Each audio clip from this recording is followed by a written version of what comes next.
बिस्मिल्लाहिर्रहमानिर्रहीम। मेरा नाम डॉक्टर माजिद अली आब्दी है और मैं माहिर नफ्सियात हूँ। और जैसा कि आपको पता है कि हर संडे को इंस्टीट्यूट ऑफ क्लिनिकल साइकोलॉजी के इस पेज से लाइव एक हफ़्ते के अंदर बहुत सारे लाइव प्रोग्राम आपने देखे हैं जिसमें आपको मुख्तलिफ़ मौज़ूआत पर गाइड किया गया है। आज का जो मौजू हमारा है वो है कि how to handle an aggressive and violent patient at home और उनको क्लिनिक तक कैसे लाया जाए। इसका मतलब ये है कि हम आज जिस मौजू पे बात करेंगे वो मौजू है कि जो मरीज़ घर में बहुत ज़्यादा एग्रेसिव और वायलेंट हो जाते हैं और मारधाड़ तक नौबत पहुंच जाती है, उनको घर में कैसे हैंडल किया जाए और अगर उनको इलाज की ज़रूरत है, जैसा कि अक्सर केसेस में होती है, तो कैसे उनको क्लिनिक तक लाया जाए। इस तमाम बात को समझने से पहले हमें कुछ चीज़ें समझनी होंगी कि क्यों ऐसा होता है कि कोई शख्स इतना वायलेंट हो जाता है कि उसको इलाज की ज़रूरत पड़ती है।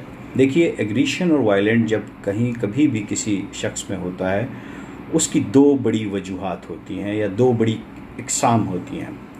पहली किस्म ऐसा होता है कि वो मरीज़ जो एग्रेसिव और वायलेंट तो हैं, लेकिन जब वो गुस्सा करते हैं, उस गुस्से के बाद उनको ये रियलाइज़ हो जाता है कि उनका गुस्सा नाजायज़ था या उनका गुस्सा गलत था, या अगर उनको इस हद तक नहीं भी रियलाइज़ होता कि गुस्सा नाजायज़ था या गलत था, लेकिन ये एहसास हो जाता है कि अगर वो ये गुस्सा ना करते तो ज़्यादा बेहतर होता है। ये तमाम मरीज़ या ये तमाम अशख़ास जिनको इस किस्म का गुस्सा आता है, वो जल्द या देर, थोड़े देर के बाद या कुछ एक आध दिन बाद वो अपने इस गुस्से पर इज़हार अफसोस भी कर लेते हैं और अक्सर औक़ात माफ़ी भी मांग लेते हैं, सॉरी भी कर लेते हैं। अब सॉरी करने के लिए लाजमी नहीं है कि वो अपनी ज़बान से सॉरी करें या कहें। बहुत दफ़ा ऐसा होता है कि ये लोग अपने आसपास लोगों से जब गुस्सा कर लेते हैं, उसके बाद जब उन्हें एहसास होता है कि उनका गुस्सा ठीक नहीं था, जायज़ नहीं था, मुनासिब नहीं था, तो फिर अपने रवैये को चेंज कर लेते हैं और उन लोगों से ज़्यादा फ्रेंडली, दोस्ताना या माज़रत ख़ाना रवैया हो जाता है। यानी ये लाजमी नहीं है कि हर इंसान माफ़ी मांगे या सॉरी करे तभी हमें पता चलेगा कि उनको अपने गुस्से पे पशेमानी है। गुस्से पर पशेमानी के कई मुख्तलिफ़ तरीक़े हैं। अगर कोई शख्स गुस्सा करता है और उस गुस्से के बाद वो पशेमान हो जाता है, उस पशेमानी के बाद वो अपनी पशेमानी का इज़हार भी करता है, तो फिर हमें इस बात को समझना है कि ये वो अशख़ास नहीं है जिनके मुतालिक हम आज बात कर रहे हैं। जो आज हम जिस टॉपिक पे बात कर रहे हैं, एग्रेसिव या वायलेंट पेशेंट का, हम उन मरीज़ों की बात कर रहे हैं जो अपनी बीमारी की वजह से इस मर्ज़ को मर्ज़ ही नहीं समझते। यानी उर्फ़ आम में हम जिन्हें साइकोटिक या साइकोसिस के मर्ज़ का शिकार अफराद समझते हैं।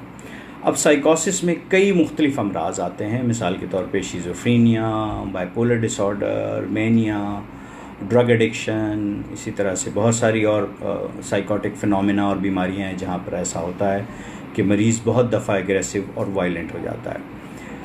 वकास ने हमें ज्वाइन किया है, शफीक साहब सलाम कह रहे हैं, हाय वाले शफीक साहब। साजिद साहब ने ज्वाइन किया है, डॉक्टर इमरान ने ज्वाइन किया, बहुत शुक्रिया डॉक्टर इमरान।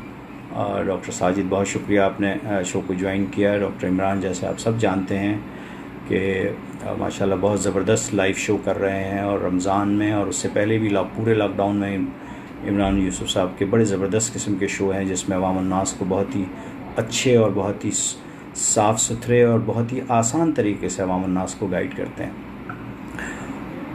तो हम बात कर रहे थे एग्रेसिव वायलेंट पेशेंट जो किसी साइकोटिक बीमारी का शिकार हैं। अब हमें ये बात समझनी है कि ये जो साइकोटिक बीमारी का शिकार अफराद हैं, इनको किस तरह से हमें कैटेगराइज़ करना है, किस तरह से हमें समझना है। पहले हमें ये बात समझनी है कि एग्रेसिव कोई भी शख्स क्यों होता है। ये जो बीमारी हैं, चाहे वो शिज़ोफ्रेनिया है या बाइपोलर डिसऑर्डर है या मेनिया है या बहुत सारे सब्सटेंस यूज़ डिसऑर्डर जिसमें चर्स का इस्तेमाल करने वाले लोग और दूसरे नशे के इस्तेमाल करने वाले लोग इसका शिकार होते हैं। डॉक्टर उज़मा ने, मैम उज़मा ने ज्वाइन किया है, थैंक यू मैम उज़मा। वालेकुम अस्सलाम। मंगी साहब सलाम कह रहे हैं, बहुत बहुत शुक्रिया। और फैसल अलवी वालेकुम अस्सलाम। इकबाल साहब, मोहम्मद इकबाल साहब सलाम कह रहे हैं, वालेकुम अस्सलाम। एक प्रोसेस होता है डिल्यूजन का, और डॉक्टर इमरान पूछ रहे हैं, डॉक्टर इमरान मैं इसको एड्रेस करूंगा, आपका जो सवाल है बहुत इंपॉर्टेंट सवाल है जो आपने कहा। मैं थोड़ा सा मैं तो अपने सुनने वालों को और देखने वालों को ये बताना चाहता हूँ कि ये एग्रेशन और वायलेंसी होती क्यों है। एक फिनोमिना होता है डिल्यूजन। डिल्यूजन एक ऐसी अलामत है जो इन मरीज़ों में पाई जाती है जिसमें मरीज़ को दिमाग में कोई सोच या बात ऐसी बैठ जाती है कि वो बात आप लाख लॉजिकल आर्गुमेंट आप उसको दें, लाख उसको बात को समझाएं कि ये बात ऐसे नहीं ऐसे है, लेकिन मरीज़ के दिमाग में वो सोच बैठ जाती है और मरीज़ उस सोच को बिल्कुल ठीक समझता है। मिसाल के तौर पे अगर मरीज़ के जहन में आ गया कि मेरे हाथ में जो पेन है वो लाल रंग का है, अगरचा वो पेन सफ़ेद हो या नीला हो या पीला हो, अब आप लाख दफ़ा समझाएं कि ये पेन जो है वो लाल नहीं सफ़ेद है या पीला है, लेकिन मरीज़ आपकी बात सुन भी लेगा लेकिन उसके बाद कहेगा नहीं है तो ये लाल ही।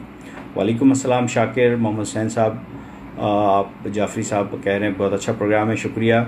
अल्हम्दुलिल्लाह मैं ठीक हूँ शाकिर, आप भी उम्मीद है कि ठीक होंगे। डॉक्टर शाकिर भी फ्रंट लाइन पे लड़ने वाले उन डॉक्टर्स में हैं जो कोविड से आजकल लड़ रहे हैं। अच्छा, अब जो डिल्यूजन की जब हम बात करते हैं तो डिल्यूजन में मरीज़ को ये पक्का यकीन होता है कि जो वो सोच रहा है, जो उसके दिमाग में बात आ गई है वो बिल्कुल ठीक है। अब चूंकि अगर उसको ये बात समझ में आ गई है कि जो कुछ वो कह रहा है वो ठीक है, तो फिर वो अपनी उस बात के लिए लड़ने मरने के लिए भी तैयार हो जाता है।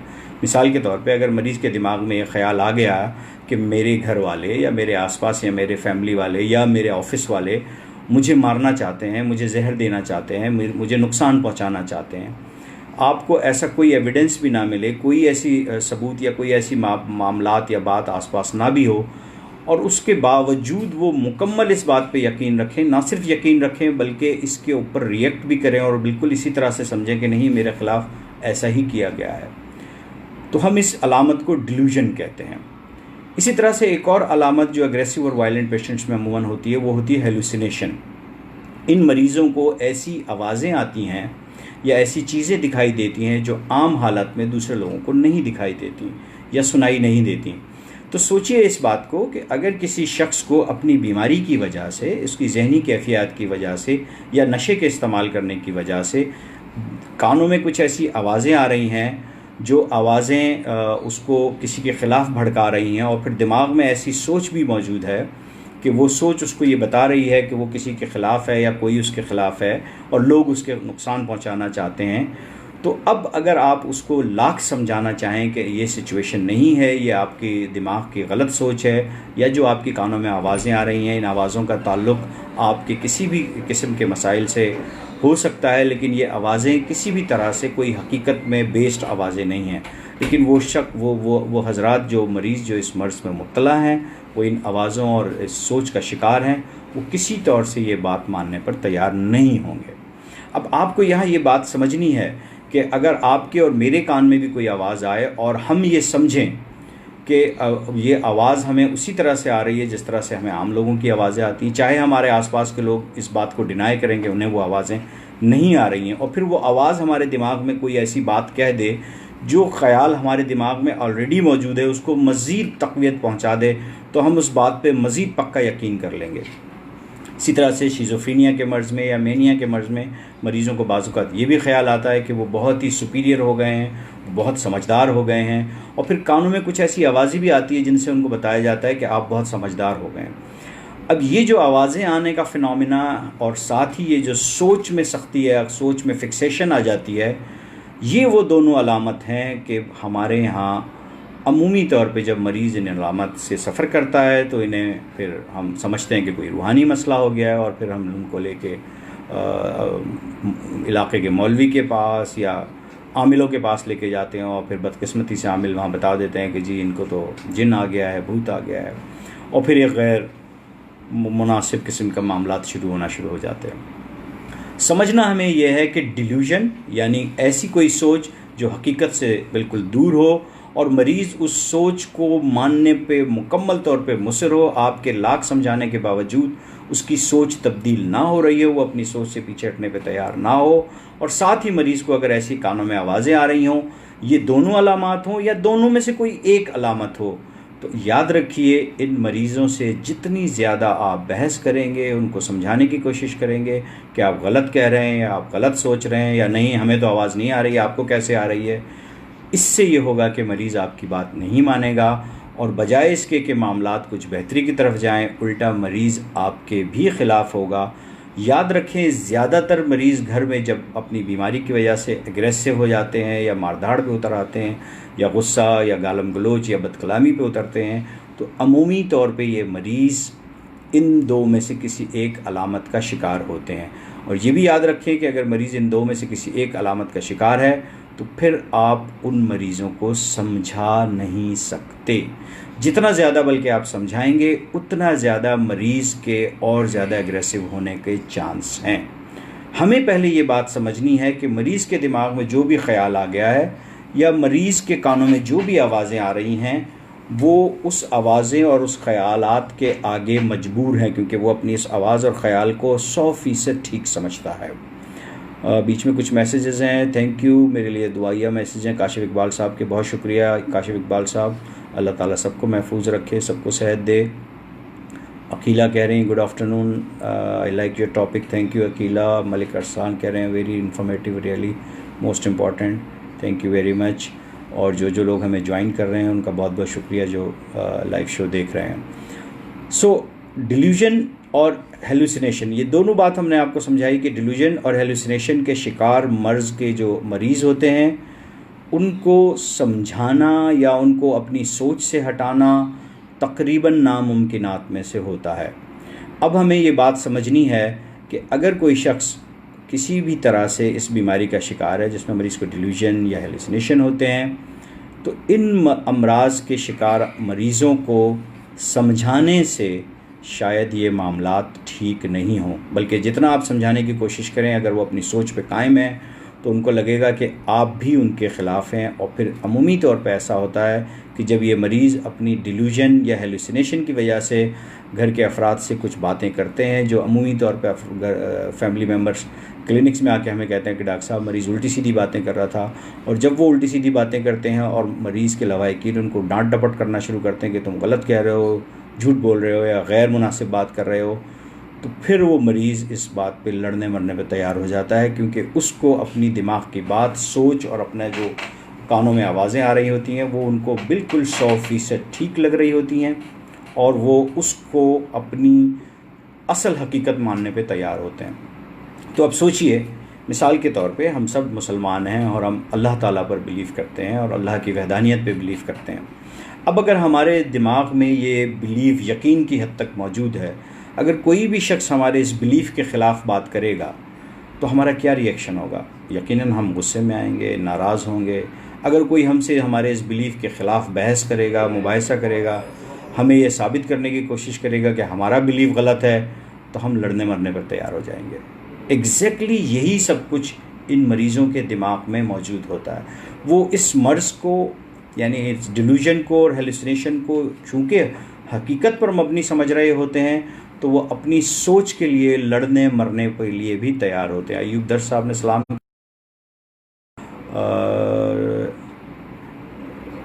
उमैर सादिक ने हमें ज्वाइन किया है, कवल सना ने हमें ज्वाइन किया है, थैंक यू।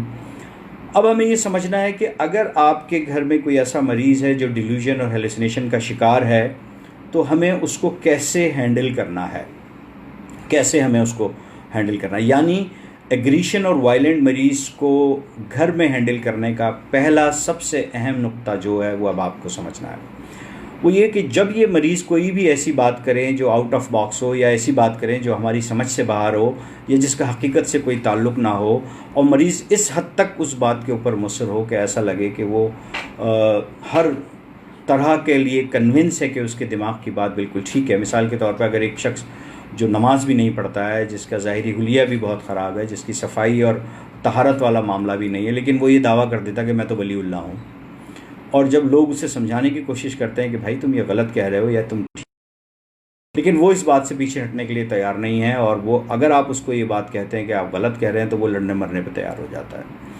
अब ऐसे वक्त में हमें उन मरीज़ को कैसे हैंडल करना है?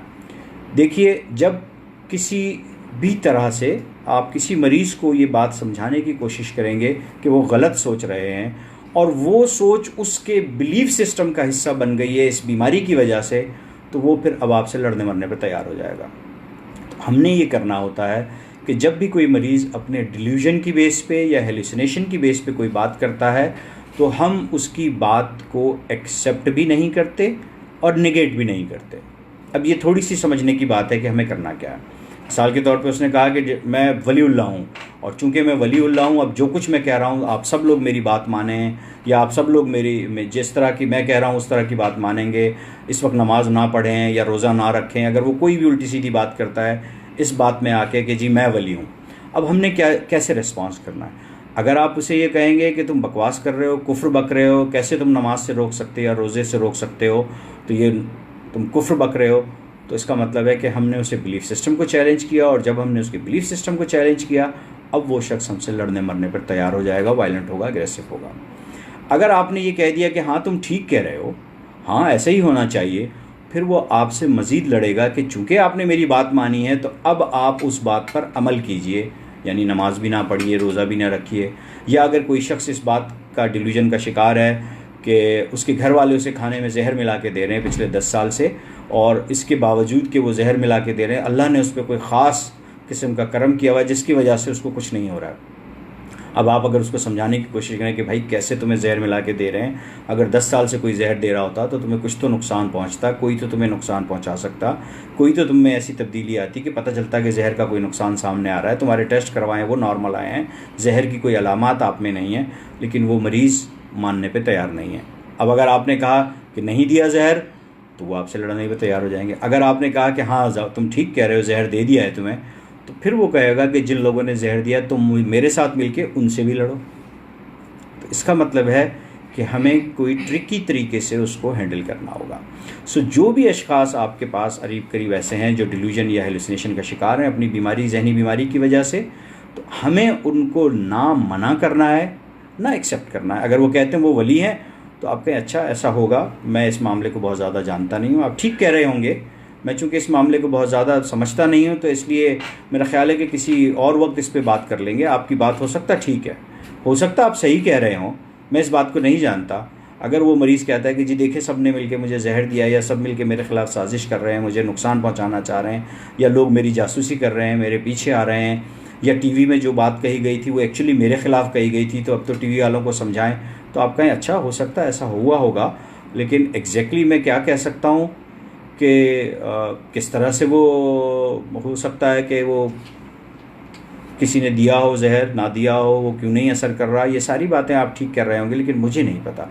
यानी हमें उनकी बात को मानना भी नहीं है और स्ट्रेट अवे इनकार भी नहीं करना है, क्योंकि दोनों सूरतों के अंदर एग्रेशन और वायलेंसी के चांस बढ़ेंगे। तो सबसे पहले तो ये कीजिए कि अगर आपके घर में कोई भी मरीज़ शिज़ोफ्रेनिया के, बाइपोलर के या ड्रग एडिक्शन के हैं, जो इनमें से किसी भी अलामत का शिकार हैं, और वो अक्सर इस किस्म की बातें करते हैं कि जो गैर मुनासिब हैं और उनकी सोच ऐसा लगता है कि बहुत ही अजीब व गरीब है, तो फिर आपको ये बात समझना पड़ेगी कि आपने उनको ये कहना है कि किस तरह से आपने उनको हैंडल करना है, और बाकी घर वालों को भी ये बात समझानी है कि डायरेक्टली उनके साथ ना एग्रेसिव हों, ना उनको ये समझाने की कोशिश करें कि तुम झूठ बोल रहे हो, तुम गलत कर रहे हो। अगर मरीज़ इस दौरान कोई ऐसी बात करता है जो इंतहाई बदतमीज़ी की बात हो या इंतहाई गैर मुनासिब बात हो, तो उसको सब्र से बर्दाश्त करें। ये ना समझें कि वो बदतमीज़ी कर रहा है, क्योंकि बीमारी की हालत में कही गई कोई भी बात का गुनाह भी, उलमा कराम इस बात पे बड़ी क्लियर हैं कि दीवानगी की हालत में या जहनी बीमारी की हालत में किसी भी किस्म की कोई कही हुई बात कोई गुनाह का बायस नहीं होती। अक्सर ऐसा होता है कि घर वाले जज्बाती हो जाते हैं कि ये हमारे ईमान को चैलेंज कर रहा है, इसने नमाज़ पढ़ने को कैसे मना कर दिया, या इसने माँ पे कैसे इल्ज़ाम लगा दिया कि माँ जहर दे रही है। तो मेरी आपसे गुजारिश है कि इन चीज़ों के ऊपर जज्बाती ना हो, बल्कि इस बात को समझें कि मरीज़ जो कुछ कह रहा है या जो कुछ बोल रहा है वो अपनी बीमारी की मजबूरी में ऐसा कह रहा है, वो उसके अपने जान करके ऐसा नहीं कर रहा है, शायद वो उसके कोई कंस्पिरेसी थ्योरी शायद ना हो। सो हमें उनको न्यूट्रल होकर थोड़ा सा हैंडल करना पड़ेगा। मलिक अरसलान लिख रहे हैं कि हमें न्यूट्रल होकर बात करनी है, कि जी बिल्कुल ऐसा ही करना होगा शायद। Saqib thank you very much. Kala ji diplomatic, कमल सना कह रही हैं कि डिप्लोमेटिक होगा, जी बिल्कुल ऐसा ही होगा कि थोड़ा सा डिप्लोमेटिकली हमें हैंडल करना है। आपने ये बात देखी होगी कि अमूमी तौर पे जब आपकी फैमिली में या आसपास ऐसा कोई एग्रेसिव या वायलेंट मरीज़ है, तो कोई ना कोई घर में या मोहल्ले में या अजीज़ रिश्तेदारों में ऐसा शख्स होता है कि ये अग्रेसिव और वायलेंट पेशेंट उनसे गुस्सा नहीं करते हैं या उनकी बात मान लेते हैं। ये क्यों है? वही मरीज़ जो घर में किसी की बात नहीं मान रहा है, घर ही में से किसी एक शख्स की बात मानने पे तैयार हो जाता है और बाकियों की बात नहीं मान रहा होता, या गली मोहल्ले के किसी एक साहब की बात मान रहा होता है, या अजीज़ रिश्तेदारों में से मामू की या किसी चचा की या फुप्पो की बात मान रहा होता है, बाकी घर वालों की नहीं मान रहा होता है। फ़र्क यही होता है कि शायद बाकी घर वाले उसको डिल्यूजन और हेलुसिनेशन को समझे बगैर हैंडल कर रहे होते हैं, और जो साहब उनको जिनकी बात वो मान रहे होते हैं वो बेसिकली शायद उनकी बात को मना भी नहीं कर रहे होते और सेम टाइम पे उनकी बात को एक्सेप्ट भी नहीं कर रहे होते।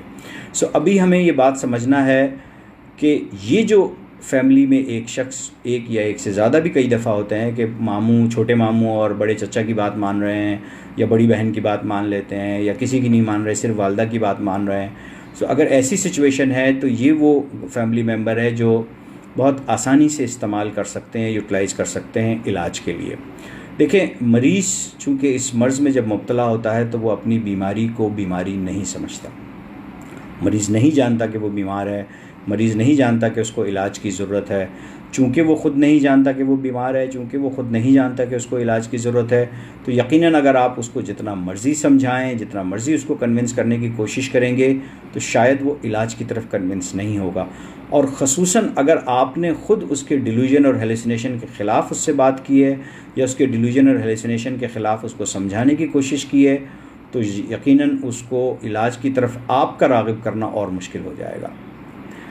देखिए, डिल्यूजन, हम जैसे मैंने पहले भी बताया, डिल्यूजन की डेफिनेशन ही यही है कि ऐसी सोच जो लॉजिकल आर्गुमेंट के समझाने के बावजूद तब्दील ना हो सके, जो हकीकत से दूर हो, जो गलत सोच हो, झूठ सोच हो, और आप जितना मर्ज़ी लॉजिकल आर्गुमेंट दें लेकिन मरीज़ उस सोच को सही मानने पर मुसर होता है और आपकी बात नहीं मानता। तो चूँकि ये डिल्यूजन बाय डेफिनेशन ही ऐसी सोच है जिसको तब्दील नहीं किया जा सकता, तो जितना ज़्यादा आप बहस करेंगे, जितना ज़्यादा समझाने की कोशिश करेंगे, मरीज़ आपसे मज़ीद आर्ग्यू करेगा और मरीज़ आपसे एग्रेसिव और वायलेंट होगा। तो पहले तो घर वाले ऐसा करें कि उसको, मरीज़ को कोशिश करें कि उसके डिल्यूजन और हेलुसिनेशन के ख़िलाफ़ बात ना करें और थोड़ा सा डिप्लोमेटिकली हैंडल करें, लेकिन उसके डिल्यूजन और हेलुसिनेशन को एक्सेप्ट भी ना करें, क्योंकि अगर आपने एक्सेप्ट कर लिया तो फिर वो फॉलो करने पे मुसर हो जाएंगे। अब जब आपने पहला इस बात पे किया, तो आप ये बात जब अमल करेंगे, आप और बाकी सारी फैमिली मेम्बर्स भी, तो आप देखेंगे कि मरीज़ की एग्रीशन और गुस्सा बहुत हद तक कम हो गया है।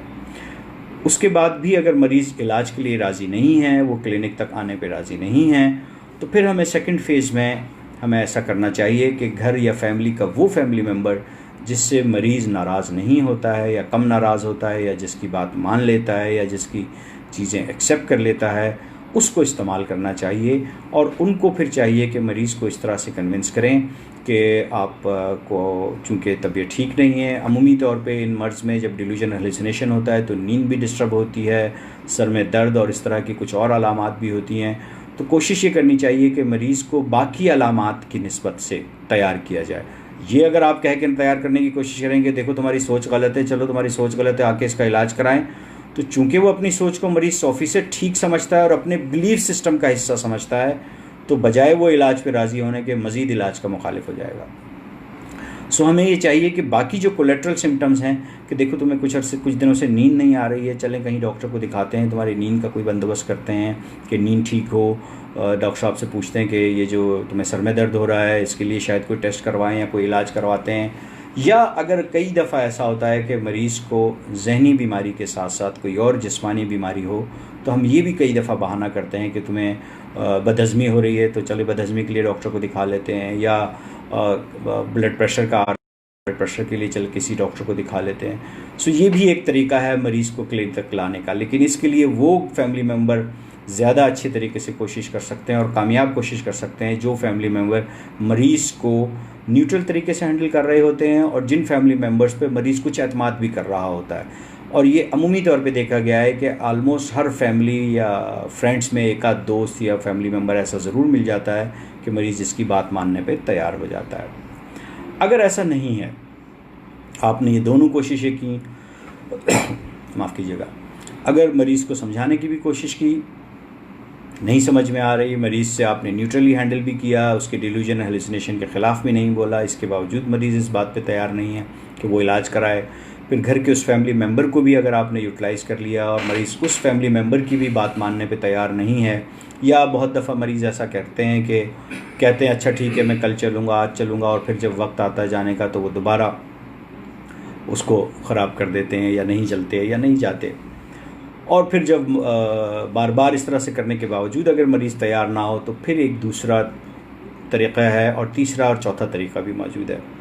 जो नेक्स्ट तरीका है उसमें फिर आपको ऐसा करना होगा कि आपको किसी करीबी कंसल्टेंट साइकियाट्रिस्ट से, माहिर नफ्सियात से रब्ता करना होगा, और फिर माहिर नफ्सियात से मिलकर मरीज़ की तमाम तफसील बताने के बाद ऐसा हो सकता है कि कुछ दवाइयाँ ऐसी आती हैं जो दवाइयाँ मरीज़ को बग़ैर बताए बहुत आराम से, आसानी से दी जा सकती हैं। उन दवाइयों से ये होना शुरू होगा कि मरीज़ की जो डिल्यूजन और हेलुसिनेशन की अलामात हैं ये कंट्रोल होना शुरू हो जाएंगी।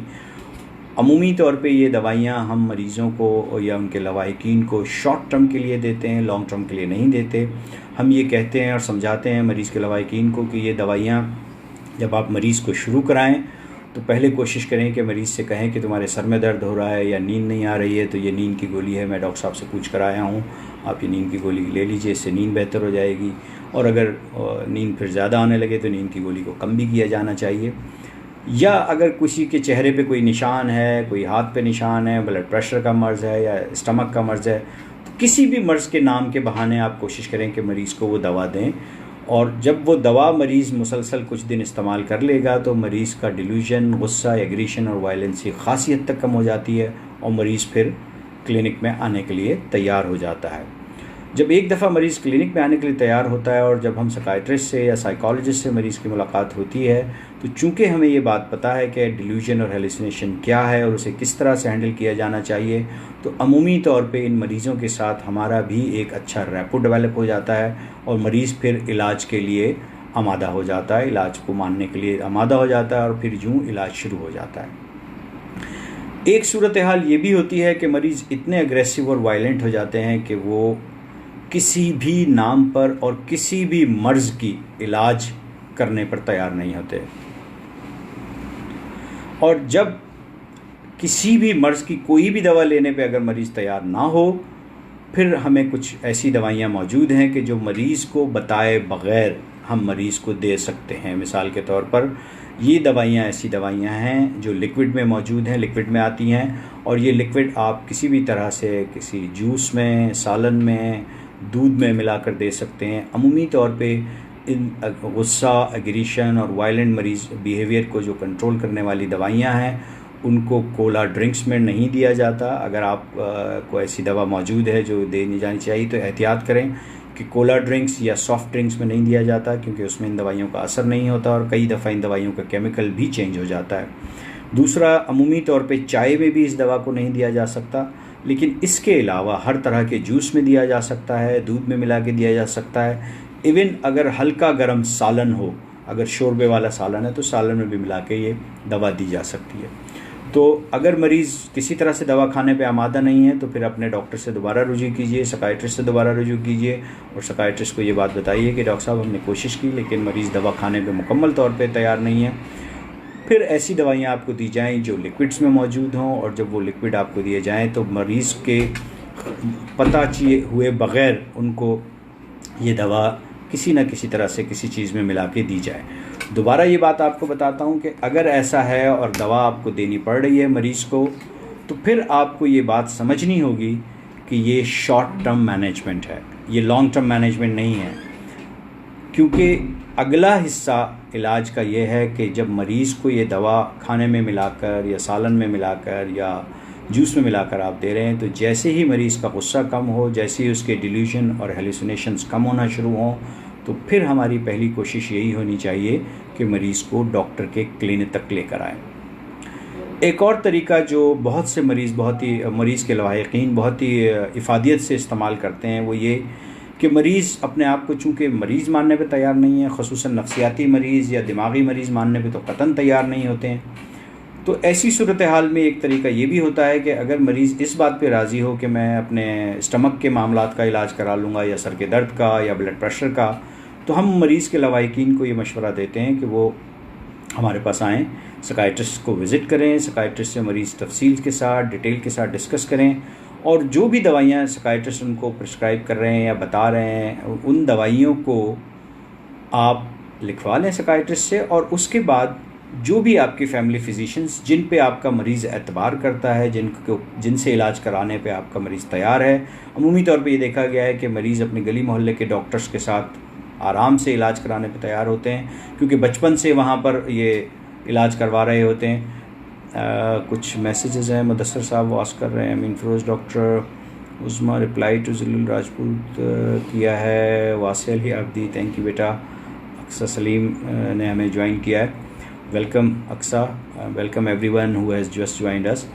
सो चूँकि ये मरीज़ उन अपने मोहल्ले के डॉक्टर के ऊपर एतबार करते हैं, एतमाद होता है, बचपन से नज़ला बुखार ज़ुकाम के इलाज के लिए वहाँ जा रहे होते हैं, तो फिर दूसरा तरीका ये है कि आप साइकियाट्रिस्ट से वो दवाइयाँ लिखवाएं और अपने फैमिली फिजिशियन के पास जाके उनको ये बात गाइड करें कि डॉक्टर साहब हमारे मरीज़ को ये अलामात हैं, इन अलामात के लिए माहिर नफ्सियात ने ये दवाइयाँ प्रिस्क्राइब की हैं, हम ये चाहते हैं कि हम मरीज़ को आपके पास लेकर आएंगे और मरीज़ को बुखार या नज़ला या सर का दर्द या नींद के मसाइल के साथ, तो आप अपनी जो दवाइयाँ लिखें तो अमूमी तौर पे उसमें साथ ही ये दवाइयाँ भी लिख दें।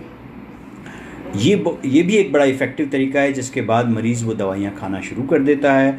और फैमिली फिजिशियन को इस बात पे भी कायल करते रहना चाहिए मरीज़ को, कि मरीज़ को ये कहना चाहिए कि चूँकि आपको सर में दर्द या नींद का मसाइल कि आप दिमाग के डॉक्टर को भी दिखा दें। और आजकल जो दिमाग के डॉक्टर इलाज करते हैं, खुदा ना खास्ता वो नफ्सियाती दवाइयाँ नहीं देते हैं, वो ऐसी दवाइयाँ देते हैं जिनसे दिमाग के जो केमिकल हैं, विटामिन्स हैं या विटामिन की तरह के केमिकल्स हैं, वो ठीक हो जाते हैं, तो आप ठीक हो जाएंगे। सो ये भी एक बड़ा ख़ासा इफ़ेक्टिव तरीका है मरीज़ को इलाज की तरफ राग़िब करने के लिए और उसको क्लिनिक तक लाने के लिए। जब फैमिली फिजिशियन के पास जाना शुरू हों तो फिर आप जैसे जैसे मरीज़ दवा भी खाए और तबीयत बेहतर हो, तो उसको दोबारा ये कोशिश हमने करती रहनी है कि वो साइकियाट्रिस्ट क्लिनिक तक या साइकोथेरेपिस्ट तक या साइकोलॉजिस्ट का प्रॉपर इलाज हो सके। याद रखें कि सिर्फ अलामात बताकर इलाज करवाना और मरीज़ को क्लिनिक तक ला के दिखा के इलाज कराने में ख़ासा फ़र्क है। अमूमी तौर पे जब हम अलामात सुन के दवा देते हैं तो हम कोशिश करते हैं कि सिर्फ ऐसी दवा दें कि जिनसे कोई ज़्यादा फ़ायदा अगर ना हो तो कोई नुकसान भी ना हो, और हम अमूमी तौर पे डोज़ भी उसकी कम रखते हैं, इसलिए कि जब तक मरीज़ से बिलमुशाफ़ा मुलाकात ना हो तो एग्जैक्टली अंदाज़ा नहीं हो सकता कि कितनी डोज़ देनी चाहिए। तो कई दफ़ा ऐसा होता है कि सिर्फ इस तरह के मशवरे के बाद मरीज़ की तबीयत में बहुत ज़्यादा बेहतरी नहीं होती। इससे भी परेशान होने की ज़रूरत नहीं है। आप बार बार अपने साइकियाट्रिस्ट के पास विज़िट करें और कोशिश करें कि साइकियाट्रिस्ट की दी हुई दवाइयाँ पाबंदी के साथ मरीज़ इस्तेमाल करे, और जब मरीज़ पाबंदी से ये दवा इस्तेमाल करेंगे तो ग्रेजुअली बेहतरी आना शुरू हो जाएगी। डोजेज भी कम और ज़्यादा की जा सकती है, लेकिन बहरहाल बेहतरीन तरीका तो यही है कि किसी तरह से मरीज़ क्लिनिक तक डायरेक्टली साइकियाट्रिस्ट को दिखाएं।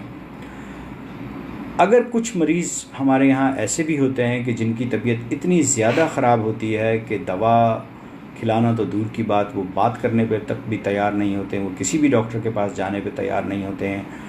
और अमूमी तौर पे ये सिचुएशन या ये सूरत हाल उस वक्त होती है जब मरीज़ का मर्ज़ शुरू होने वक्त या तो इग्नोर किया जाता है या ये समझा जाता है कि ये आजकल बस थोड़ा सा परेशान है, किसी टेंशन की वजह से ये ऐसा बिहेव कर रहे हैं, और फिर ग्रेजुअली बीमारी बढ़ते बढ़ते बहुत ज़्यादा हो जाती है। जब बीमारी की शिद्दत ज़्यादा हो जाती है तब वो मरीज़ इतना एग्रेसिव और वायलेंट होता है कि वो किसी की बात सुनने पर भी तैयार नहीं होता।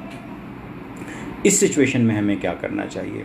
याद रखें, अमूमन ये वाली सिचुएशन उस वक्त आती है जब लोग या तो प्रॉपर इलाज कराने पर ख़ुद भी राज़ी नहीं होते या फैमिली मेम्बर्स खुद इस मर्ज़ को मर्ज़ नहीं समझ रहे होते।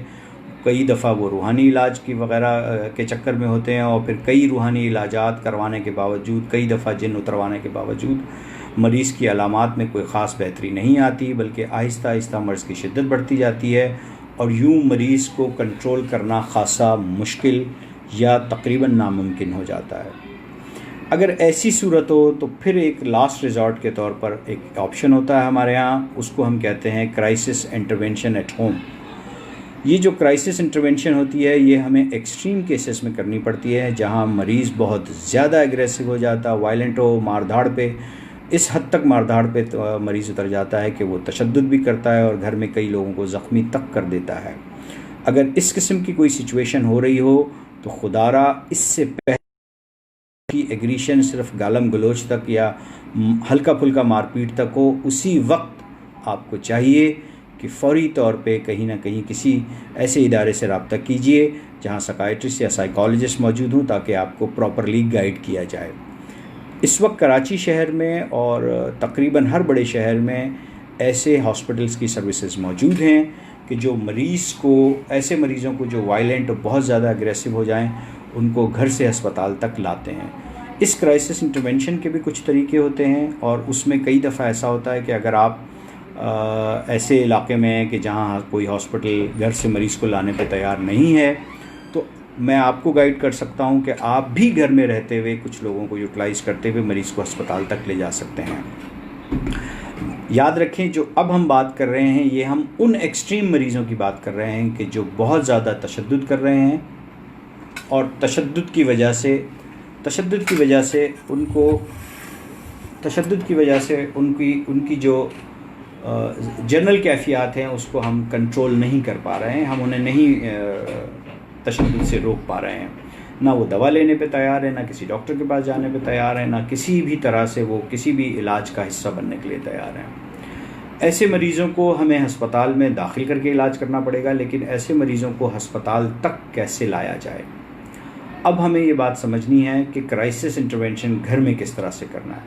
उसके लिए कम से कम हमें 6 लोग चाहिए, जिनमें से कम एक ट्रेंड नर्स या डॉक्टर ज़रूर हो। जब हॉस्पिटल में भी कोई मरीज़ अग्रेसिव और वायलेंट होता है तो हम इसी तरीके से उनको रेस्टोर करते हैं या रिस्ट्रेन करते हैं। अब ये जो 5 या 6 लोग चाहिए, ये किस लिए चाहिए? अगर मरीज़ घर में ऐसी जगह मौजूद है, कई दफ़ा ऐसा होता है कि ये मरीज़ खुद अपने हाथ में कोई हथियार भी ले लेते हैं कि कोई मेरे करीब आएगा तो मैं उसको मार दूंगा या कुछ कर दूंगा, या मैं अपने आप को मार लूँगा। दोनों सूरत के अंदर एक इंसानी जान ख़तरे के अंदर होती है। तो हमें अब बहुत सोच समझ के मरीज़ की तरफ अप्रोच करना है। ये जो ट्रेन डॉक्टर या ट्रेन नर्स हैं, इनका काम यह है कि ये मुसलसल मरीज़ के साथ कन्वर्सेशन करने की कोशिश करेंगे और दूर खड़े होकर, एक फासले से खड़े होकर, कि ऐसा ना हो कि मरीज़ उनको नुकसान पहुंचा सके। और उसी तरह से जो हमने पहले डिस्कस किया था कि उनकी किसी बात को नेगेट नहीं करेंगे, उनसे किसी बात के ऊपर उनकी बात को रिफ्यूज़ नहीं करेंगे, लेकिन सेम टाइम शायद एक्सेप्ट भी नहीं करेंगे, और उनसे कन्वर्सेशन करने की कोशिश करेंगे कि आप प्लीज़ बैठ जाइए, हमारी बात सुन लीजिए, हम आपके लिए बेहतरी चाहते हैं, हम आपके लिए कुछ अच्छा करना चाहते हैं, हम आपके लिए कुछ बेहतर हल करना चाहते हैं। आप जो भी मसले या जो भी प्रॉब्लम है, जो लोग आपके ख़िलाफ़ हैं या जो आपको नुकसान पहुंचाना चाह रहे हैं, आप आराम से, सुकून से, तसल्ली से बैठ के हमें बताइए, तो हम शायद उसको हल कर सकें। ये नर्स या साइकियाट्रिस्ट, जो भी ट्रेन नर्स या साइकियाट्रिस्ट वहाँ पे मौजूद हों, वो मुसलसल मरीज़ को इस तरह की कन्वर्सेशन में बिज़ी करने की कोशिश करते रहने चाहिए। और अगर मरीज़ उससे राज़ी हो जाते हैं, बात करने पे तैयार हो जाते हैं, दवा खाने और इंजेक्शन लगाने पे तैयार हो जाते हैं, और आपके पास उस वक्त एक तैयार इंजेक्शन होना चाहिए, जो दवा इस मर्ज़ के लिए हम देते हैं, उन मर्ज़ में से जो भी इंजेक्शन अवेलेबल हैं वो आपके पास होनी चाहिए। अगर मरीज़ आपकी कन्वर्सेशन से तैयार हो जाता है दवा खाने पे या इंजेक्शन लगवाने पे, तो फिर हमें मरीज़ को दवा खिला के, इंजेक्शन लगा कर उसको अस्पताल तक ले आना चाहिए। लेकिन अगर सिचुएशन ऐसी नहीं है, तो अब जो बाकी 5 लोग आपके साथ हैं, उनको आपको चाहिए कि जो भी डॉक्टर या नर्स हैं या फैमिली मेम्बर्स आपस में ही अगर ये क्राइसिस इंटरवेंशन कर रहे हैं, तो उनको चाहिए कि वो 5 आपस में एक छोटी सी मीटिंग करें और उसमें ये बात तय हो कि जब ये सब के सब लोग मरीज़ की तरफ अप्रोच करेंगे उसे पकड़ने के लिए या उसको काबू करने के लिए, तो उसमें ये बात पहले से ही तय होनी चाहिए कि रहमान साहब मरीज़ का दायां हाथ पकड़ेंगे, सलीम साहब मरीज़ का बायां हाथ पकड़ेंगे, अब्दुल्ला साहब मरीज़ की दाएं टांग पकड़ेंगे, और फ़लाँ साहब जो है मरीज़ की बाएं टांग पकड़ेंगे। यानी 4 लिम्स हैं, क्योंकि मरीज़ अगर एग्रेसिव या वायलेंट होगा तो वो अपने इन 4 लिम्स यानी 2 हाथ और 2 पाँव को इस्तेमाल करता हुआ किसी को भी नुकसान पहुंचा सकता है। तो ज़रूरत इस बात की है कि मरीज़ के करीब जाने के वक्त ये बात पहले से तो तय हो कि 4 अफराद कौन से हैं जो मरीज़ के किस लिम्ब को पकड़ेंगे, यानी दाएं हाथ को, बाएं हाथ को, दाएं टांग और बाएं टांग। ये क्लियरली, बिल्कुल क्रिस्टल क्लियर के तौर पे चारों को ये बात पता होनी चाहिए। 5वें साहब जो मरीज़ की तरफ अप्रोच करने के लिए जाते हैं, उनको ये बात पता होनी चाहिए कि उनको मरीज़ के पीछे से आके उसको इस तरह से गर्दन से पकड़ना है कि उसकी गर्दन पे कोई प्रेशर ना हो, लेकिन सेम टाइम वो मरीज़ किसी को काट ना सके, क्योंकि इंसान का अगला हथियार मुंह से काटना होता है कि जो भी शख्स करीब करीब आएगा उसको काट लेंगे। सो ये 5 चीज़ें क्लियर होनी चाहिए। यहीं ये बात भी क्लियर होनी चाहिए कि जब आप मरीज़ की तरफ अप्रोच करेंगे उस वक्त सब एक साथ अप्रोच करें। ऐसा ना हो कि एक जाए, एक टांग पकड़ने की कोशिश करे तो मरीज़ उसको दूसरी टांग से टक्कर मार दे। और ये 5 लोग जब जाएंगे तो वो जो छठा डॉक्टर या नर्स या घर का कोई ऐसा बड़ा जिससे मरीज़ पॉजिटिव रहता हो, वो मुसलसल मरीज़ को ये बात कन्वे करता रहे कि हम आपके लिए कुछ बेहतर कर रहे हैं, हम आपको कुछ बेहतर करना चाह रहे हैं, हम आपकी मदद करना चाह रहे हैं, हम आपको मदद करके आपको इस परेशानी से निकालना चाहते हैं। जब भी हमें कुछ ऐसी चीज़ें करनी पड़ रही हैं जिससे आपकी मदद भी हो सके और हम आपको इस परेशानी से निकाल सकें। शाहिद साहब ने कहा है psychotherapy has a role in dealing with schizophrenic patient. Shahid साहब, साइकोथेरेपी का रोल ज़रूर है शिज़ोफ्रेनिया में, लेकिन शिज़ोफ्रेनिया में डिल्यूजन और हेलुसिनेशंस अगर मरीज़ को मौजूद हैं तो वो ज़रूरी तौर पे इस बात की गमाज़ी है कि उनको दवाओं के साथ ठीक किया जाए। जब मरीज़ के डिल्यूजन और हेलुसिनेशन कंट्रोल हो जाते हैं तो फिर साइकोथेरेपी का रोल मौजूद है। रिहेबिलिटेशन जो शिज़ोफ्रेनिक मरीज़ों की है उसमें साइकोथेरेपी का बड़ा ग्रेट रोल है। लेकिन एक्टिव डिजीज़ में जिस वक्त स्किज़ोफ्रेनिक सिम्टम्स एक्टिव हों और डिल्यूजन और हेलुसिनेशन हो, उस वक्त साइकोथेरेपी का डायरेक्ट रोल नहीं है, लेकिन इनडायरेक्ट रोल उस वक्त भी मौजूद है कि अगर आप अच्छी साइकोथेरेपी मरीज़ के साथ करते हैं तो मरीज़ इलाज के लिए राज़ी हो जाता है, दवाएं खाने के लिए राज़ी हो जाता है, और यही सबसे बड़ा रोल साइकोथेरेपी का एक्टिव शिज़ोफ्रेनिया में है। लेकिन जब डिल्यूजन हेलुसिनेशन कंट्रोल हो जाए तो फिर साइकोथेरेपी का बड़ा अहम रोल है, क्योंकि मरीज़ की रिहेबिलिटेशन, उसको वापस कम्युनिटी का एक ऐसा बंदा बनाना कि जो कम्युनिटी के लिए हेल्पफुल हो, अपने लिए और अपनी फैमिली के लिए भी हेल्पफुल हो। मलिक अरसल महमूद ने कहा है कि सर वो मरीज़ बाइट कर सकता है। जी, मैं इस बात का जिक्र हम अभी कर चुके हैं कि चूंकि मरीज़ बाइट कर सकता है तो इसीलिए 4 नहीं 5 लोग क्राइसिस इंटरवेंशन में चाहिए होते हैं। यानी एक एक बंदा एक एक लिम्ब को पकड़ेगा, सीधे हाथ को, एक उल्टे हाथ को, सीधी टांग, उल्टे टांग, और 5वां बंदे को जाके पीछे से उसके चेहरे से ठोड़ी से उसको इस तरह से करना है ताकि वो किसी को बाइट ना कर सके, क्योंकि ये भी एक तरीका है। जब आप ये सब कुछ कर लें उसके बाद आपको फौरी तौर पे वो जो छठा शख्स मौजूद है, जो नर्स और डॉक्टर हो तो बहुत अच्छा, और अगर नर्स और डॉक्टर ना भी हो तब भी अगर कोई और शख्स है तो उसके पास वो इंजेक्शन या मौजूद हो जो मरीज़ को दिया जाना हो, और फिर मरीज़ को वो इंजेक्शन लगा दें। अमूमी तौर पे ऐसे इंजेक्शन्स मौजूद हैं जो फौरी तौर पे मरीज़ को काम डाउन कर देते हैं या इतना सुस्त कर देते हैं कि मरीज़ इलाज के लिए राज़ी हो जाता है, और उसके बाद मरीज़ को यहाँ से हस्पताल लेकर आएँ।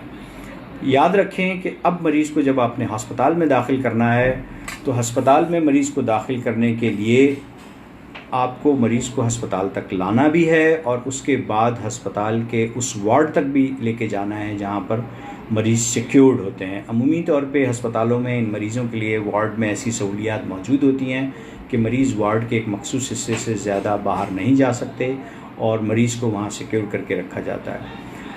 अगर इन मरीज़ों के साथ ऐसे अटेंडेंट रहें अस्पताल के अंदर जो मरीज़ जिससे ऑलरेडी पैरानॉइड है या जिसके ख़िलाफ़ मरीज़ ऑलरेडी बहुत ज़्यादा सोच रखता है, तो मरीज़ अस्पताल में भी बहुत अग्रेसिव और वायलेंट हो जाता है। राहिला ख़ान का एक सवाल बीच में आया है कि क्या स्किज़ोफ्रेनिया क्योरेबल डिजीज़ है। शगुफ्ता साहिबा का सवाल है कि एंटी डिप्रेशन कितने वक्त तक ले सकते हैं। हमने पिछले प्रोग्राम में एंटी डिप्रेशन के बारे में बताया था। मुख्तसरन बता देता हूँ कि मर्ज़ की तबीयत ठीक होने के बाद कम से कम 6 महीने देना चाहिए, लेकिन अगर एंडोजीनियस एंटी डिप्रेशन है तो फिर लॉन्ग टर्म ट्रीटमेंट भी होती है। राहिला पूछ रही हैं शिज़ोफ्रेनिया क्योरेबल है। राहिला, बेतहाशा बीमारियां ऐसी हैं जिनको हम क्योरेबल नहीं लेकिन ट्रीटेबल कहते हैं। मिसाल के तौर पे ब्लड प्रेशर की बीमारी क्योरेबल नहीं ट्रीटेबल बीमारी है। जोड़ों के दर्द यानी ऑस्टियोआर्थराइटिस की बीमारी क्योरेबल नहीं ट्रीटेबल है। डायबिटीज़ या शुगर की बीमारी क्योरेबल नहीं ट्रीटेबल है। इसी तरह से शिज़ोफ्रेनिया की बीमारी भी ट्रीटेबल बीमारियों में आती है जो काबिले इलाज मर्ज़ है, लेकिन अक्सर शिज़ोफ्रेनिया के मरीज़ दवाइयों के साथ बिल्कुल ठीक हो जाते हैं। कुछ स्किज़ोफ्रेनिया के मरीज़ ऐसे होते हैं कि जिनको दवाइयाँ लंबे अरसे देनी होती है। डॉक्टर इमरान ने उस वक्त एक सवाल पूछा था, क्या ये दवा सारी ज़िंदगी खानी होती है? तो हमें इस बात को समझना पड़ेगा कि शिज़ोफ्रेनिया के मर्ज़ की या साइकोटिक मर्ज़ की वजूहात क्या हैं। अगर कोई शख्स इस मर्ज़ में इसलिए मुब्तला है कि उसकी जेनेटिक्स में या फैमिली में ये बीमारी मौजूद थी और उसकी फैमिली में से अक्सर लोगों को ये बीमारी मौजूद है, तो हाँ, यकीनन ये इलाज बहुत लंबे अरसे और कुछ मरीज़ों में शायद ये दवाइयाँ सारी ज़िंदगी भी देनी चाहिए या देनी पड़ती हैं, लेकिन लाजमी नहीं है। बहुत से मरीज़ शिज़ोफ्रेनिया के या बाइपोलर मेनिया के या दूसरी जो साइकोटिक बीमारियां उनके ऐसे हैं जिनको एक मखसूस अरसे के बाद दवाइयां आहिस्ता आहिस्ता करके बंद भी हो जाती हैं और अल्हम्दुलिल्लाह मरीज़ की ठीक भी रहती है। और फिर लेकिन ये भी बहुत ज़्यादा चांसेस होते हैं कि एक मरीज़ जिसको आज आपने इलाज किया, इलाज के बाद दवाइयाँ देने के बाद वो मरीज़ तबीयत ठीक हो गई, लेकिन कुछ अरसे के बाद उस मर्ज़ की दोबारा वापसी हो जाती है। ये बिल्कुल इसी तरह से है कि अगर किसी शख्स को मलेरिया की बीमारी हो और हम उसके मलेरिया का इलाज करें और मलेरिया का इलाज ख़त्म होने के बाद अगर दोबारा मच्छर उसको काटेगा और मलेरिया का जरासीम जिस्म में आएगा तो दोबारा भी मलेरिया का मर्ज़ हो सकता है। तो अगर बीमारी जेनेटिकली नहीं है और स्ट्रेस और टेंशन और इसकी वजहात से किसी शख्स को ये बीमारियां हुई हैं तो यकीनन काबिल इलाज हो जाती हैं, दवाइयां भी बंद हो जाती हैं। लेकिन अगर दोबारा उसी किस्म की सिचुएशन में मरीज़ चला जाए तो उसके दोबारा उस बीमारी में मुब्तला होने के चांस ख़ासे ज़्यादा होते हैं। एक बहुत बड़ा साइजेबल नंबर जो हमारे माशरे में अग्रेसिव और वायलेंट मरीज़ों का है वो बदकिस्मती से नशा के इस्तेमाल करने वाले मरीज़ों का है।